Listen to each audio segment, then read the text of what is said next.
अस्सलाम वालेकुम दोस्तों नूरुद्दीन अबू उल कासिम महमूद इब्न अमादुद्दीन जंगी अमादुद्दीन जंगी का बेटा था जिसने तारीख़ में बड़ा नाम पैदा किया।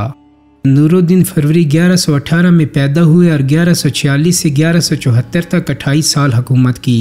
उन्होंने मसीहों से बैतुल मक़दस वापस लेने के लिए पहले एक मजबूत हुकूमत कायम करने की कोशिश की और इस मकसद को हासिल करने के लिए गिरदोनवा की छोटी छोटी मुसलमान हुकूमतों को ख़त्म करके इनको अपनी मुमलिकत में शामिल कर लिया। शुरू में नूरुद्दीन का दारुल हुकूमत हलब था। 549 हिजरी में उन्होंने दमिश्क पर कब्ज़ा करके उसे दारुल हुकूमत करार दे दिया। उसने सलीबी रियासत अनाताकिया पर हमला करके कई किलों पर कब्ज़ा कर लिया और बाद अज़ां रियासत एडीसा पर मुसलमानों का कब्ज़ा ख़त्म करने की ईसाइयों की कोशिश को भी नाकाम बना दिया। दूसरी सलीबी जंग के दौरान दमिश्क पर कब्ज़ा करने की कोशिशों को भी सैफुद्दीन गाजी और मोइनुद्दीन की मदद से नाकाम बनाया और बैतुल मुक़द्दस से मसीहों को निकालने की राह हमवार की। दूसरी सलीबी जंग में फ़तह की बदौलत ही मुसलमान तीसरी सलीबी जंग में फ़तहयाब होकर बैतुल मक़दस वापस लेने में कामयाब हुए थे। उस ज़माने में मिस्र में फ़ातिमी हुकूमत कायम थी, लेकिन अब वो बिल्कुल कमज़ोर हो गई थी और मिस्र चूँकि फ़लस्तीन से मिला हुआ था, इसलिए मसीह उस पर कब्ज़ा करना चाहते थे। ये देखकर नूरुद्दीन ने एक फ़ौज भेजकर 564 में मिस्र पर कब्ज़ा कर लिया और फ़ातिमी हुकूमत का ख़ात्मा कर दिया।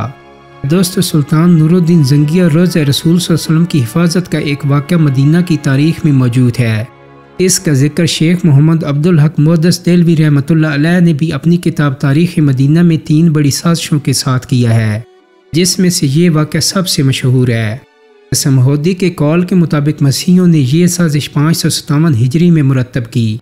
उस वक्त शाम के बादशाह का नाम सुल्तान नूरुद्दीन जंगी था और उसके मुशीर का नाम जमालुद्दीन असफ़हानी था।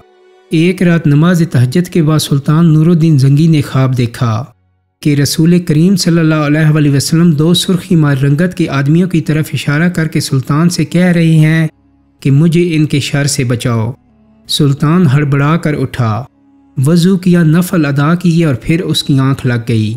दोबारा वही ख्वाब देखा, उठा, वज़ू किया, नफल पढ़े और फिर सो गया।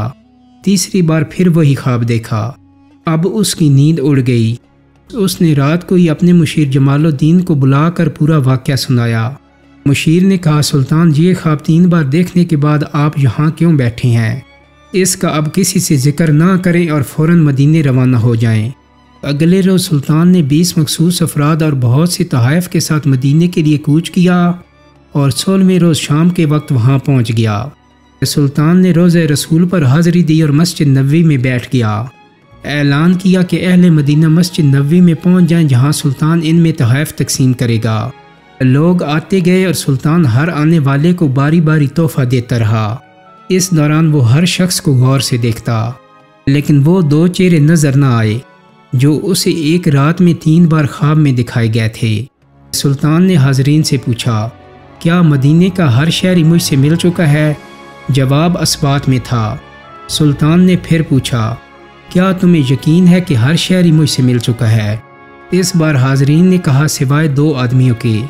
राज तकरीबन फाश हो चुका था।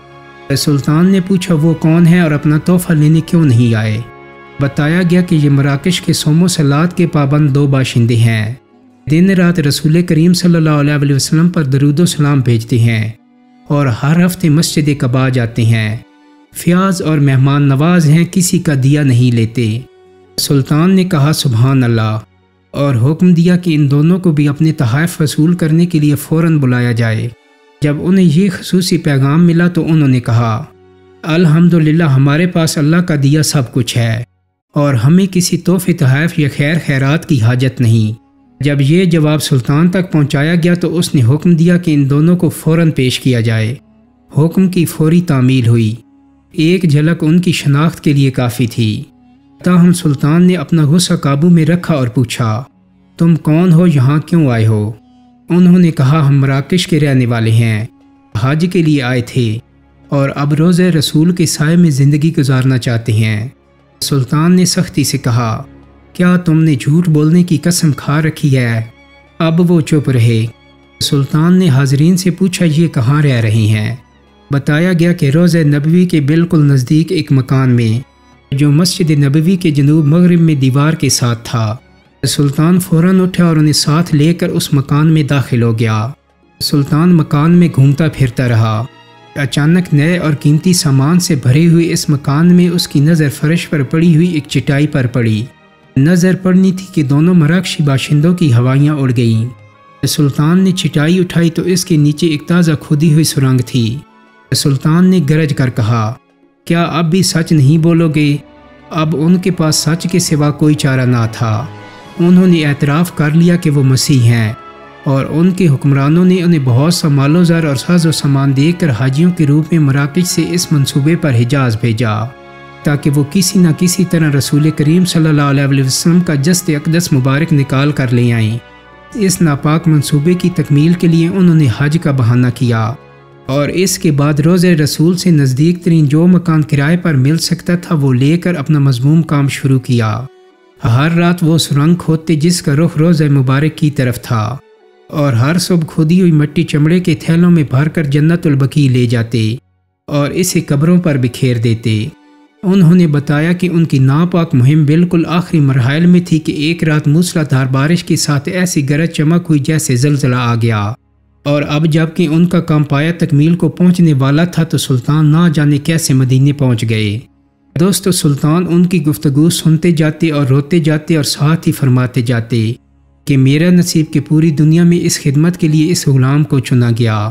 سلطان نور الدین زنگی نے حکم دیا کہ ان دونوں کو قتل کر دیا جائے اور روضہ مبارک کے گرد ایک خندق کھودی جائے اور اسے پگھلے ہوئے سیسے سے پاٹ دیا جائے تاکہ آئندہ کوئی بدبخت ایسی مذموم حرکت کے بارے میں سوچ بھی نہ سکے۔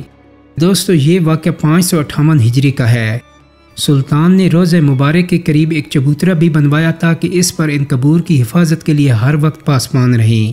یہ چبوترا اب بھی موجود ہے اور باب جبرائیل سے داخل ہوتے ہی دائیں جانب ہے۔ دوستو، سلطان نور الدین زنگی اپنے باپ کی طرح بہادر تھا۔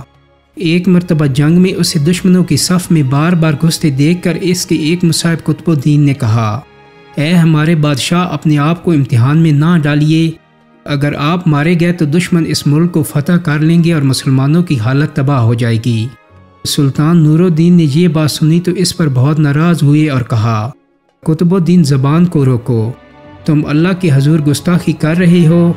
مجھ سے پہلے اس دین اور ملک کا محافظ اللہ کے سوا کون تھا؟ سلطان نور الدین نے شریعت کی خود بھی پابندی کی اور اپنے ساتھیوں کو بھی پابند بنایا۔ مصر پر قبضہ کرنے کے بعد سلطان نور الدین نے بیت المقدس پر حملہ کرنے کی تیاریاں بھی شروع کر دی تھیں۔